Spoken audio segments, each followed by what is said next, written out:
అధ్యక్ష అధ్యక్ష వారికి బడ్జెట్ పద్ధతులపై మాట్లాడాలని చెప్పంటే దానికంటే ఎక్కువ రాజకీయ ప్రసంగమే వారు చేస్తూ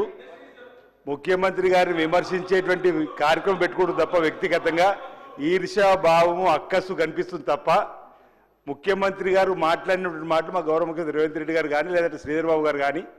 ప్రతిపక్షాలు భయపెట్టే విధంగా మాట్లాడుతున్నారు పెట్టుబడిదారుల గురించి అనే మాట మాట్లాడింది తప్ప ఎవరు రావడం లేదు ఎక్కడ లేరు అధ్యక్ష రావద్దు అని భయపెట్టే విధంగా ప్రతిపక్షాలు మీరు బీఆర్ఎస్ పార్టీకి సంబంధించిన మీరు చేస్తున్నటువంటి దాన్ని అలా చేయకూడదనే మాట చెప్పారు తప్ప ఈరోజు మొదటి సంవత్సరం అధ్యక్ష గౌరవ ముఖ్యమంత్రి రేవంత్ రెడ్డి గారి నాయకత్వంలో ఐటీ శాఖ మంత్రి పెద్ద శ్రీధర్ నాయకత్వంలో 48,000 కోట్ల అధ్యక్ష రెండో సంవత్సరము ఒక్క 178 లక్షలు 2 లక్షల కోట్ల పైచీలకు ఈరోజు ఈ తెలంగాణకు పెట్టుబడులు వస్తుంటే చూస్తూ ఓర్వలేక ఈ విధంగా ఎందుకంటే వారు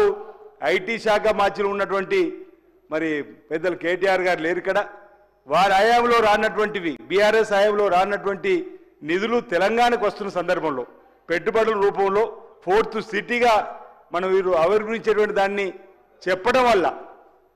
ఈరోజు వారు ఈ విధంగా వస్తున్నటువంటి దాన్ని జీర్ణించుకోలేక మాట్లాడడం సరైనది కాదు మా గౌరవ ముఖ్యమంత్రిని ప్రభుత్వాన్ని వ్యక్తిగతంగా విమర్శించడం మానుకోవాల్సిందిగా ఈ సందర్భంగా కోరుతా ఉన్నాం మీ ఎవరిని కూడా భయపడుతున్నాం అధ్యక్ష ఆహ్వానిస్తున్నాం పెట్టుబడులు వస్తున్నాయి అధ్యక్ష థ్యాంక్స్ అలాట్ శ్రీనివాస్ గారు మంచి మాట చెప్పారు అధ్యక్ష అది క్లారిటీ వచ్చింది ఇప్పుడు